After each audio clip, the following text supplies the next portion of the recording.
Bonjour, c'est Titouan pour Point Cellier. Aujourd'hui, je vous montre comment affûter des emporte-pièces, en fait, surtout les plus petits. Le plus simple, en fait, c'est d'utiliser une visseuse. Alors, la perceuse tourne peut-être un peu vite. Moi, j'aime bien la visseuse parce qu'elle va quand même moins vite. Et je parle des emporte-pièces qui peuvent aller jusqu'à la limite de ça. En général, jusqu'à 1 cm. Pour les plus gros, il faudra voir pour vous comment vous pouvez... on fait autrement en général pour les affûter. Là, on prend plus l'outil dans la main. Ça vous permet vraiment pour des emporte-pièces. Voilà. Il vrille un peu. Il faut que je serre bien. Voilà. Voilà. Bon, l'emporte-pièce est très légèrement vrillé, mais pas grand-chose. Voilà, donc déjà le vider. Hein, ça, c'est important pour commencer. Moi, ce que j'utilise en général, je le fais souvent, je le fais une fois. J'ai pas besoin de le refaire avant des lustres. Parce que, encore une fois, le plus important quand on utilise un porte-pièce, c'est d'utiliser un martyr. Alors moi, ça, c'est une plaque de nylon. Ça fonctionne très bien. Ça use pas, en fait, du coup, le fil de la lame. Du moins, pas autant. La lame étant normalement l'emporte-pièce plus rigide, la lame de l'emporte-pièce plus rigide que le martyr. Voilà. Donc, je vais essayer de vous montrer ça en filmant. C'est pas évident. Donc, soit vous prenez du papier de verre, c'est encore le plus facile. Sinon, moi, ce que j'ai personnellement, c'est une pierre qui permet d'avoir un côté céramique un peu plus gros et un côté très fin. Et pour finir, un strop. Sinon, voilà, un bout de cuir sur une planche, ça suffit. Alors, ce qu'il faut savoir pour les emporte-pièces, le tranchant, il a un petit angle. Comment je vais essayer, je sais pas si on va bien le voir, si j'en ai un là. Ouais, non, pas lui. Ah, ils sont déjà tous affûtés, donc je vous montre ça sur un que j'ai, un des rares que j'ai qui n'est pas affûté. Voilà, je sais pas si on le voit. Il y a vraiment ici là un angle. Comment? Faut imaginer qu'il y a un trait et hop, l'affûtage il est très léger. Il y a un tout petit biseau. C'est ce biseau qu'on va prendre. Donc c'est ce qu'il faut respecter. Donc bon là moi c'est pas évident et très honnêtement en fait le biseau il en a déjà quasiment plus. Après j'ai l'habitude.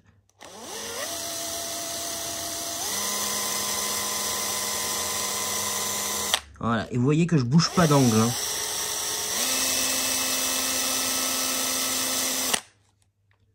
Voilà. Et là on peut voir, on voit la zone où j'ai, je vais essayer de, voilà, j'ai pas assez de lumière pour qu'on voit vraiment bien.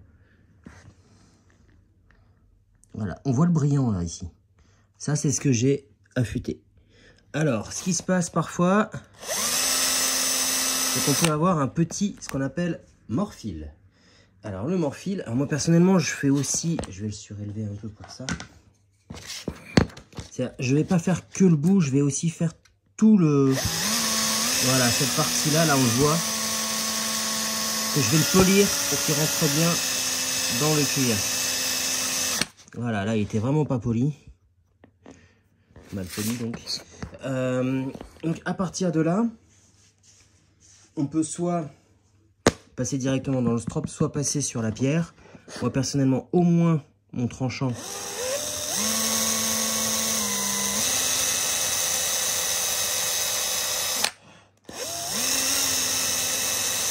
sur la pierre céramique. Alors, ce qui peut arriver, c'est d'avoir ce qu'on appelle un morphile. C'est-à-dire que quand on retire de la matière, il va y avoir un petit filet ici. Moi, personnellement, je prends juste une pointe et je fais ça, hop, et on repasse un coup sur la pierre. Le morphile, il n'y en a plus du coup, là. On peut déjà même sentir que ça gratte un peu. Voilà, donc ça permet d'aller déjà vachement plus loin. Voilà, on va polir un peu ensemble.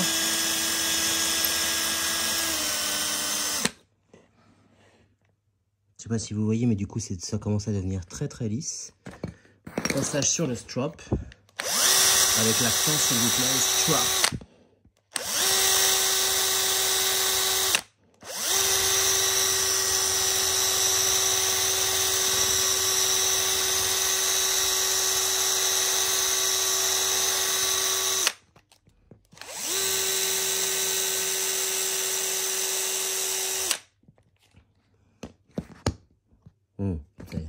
pas mal ça.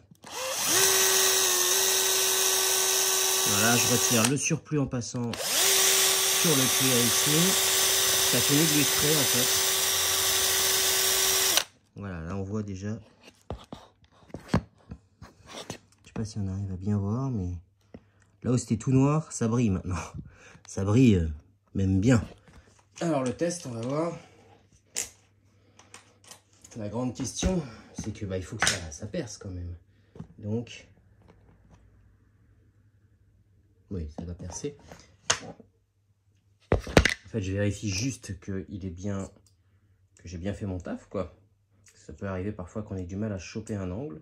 Alors sinon, l'autre solution serait elle aussi de mettre lui dans une perceuse fixe et c'est vous qui manipulez la pierre. Ça, c'est tout à fait possible. Je me mets ça, petit maillet. Et là, en fait, ça perce, mais j'ai même pas besoin de forcer.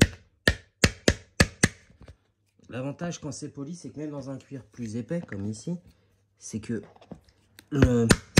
il rentre, mais il sort facilement. Voilà, c'est vraiment... Alors, en une fois, là, je l'ai. Ah.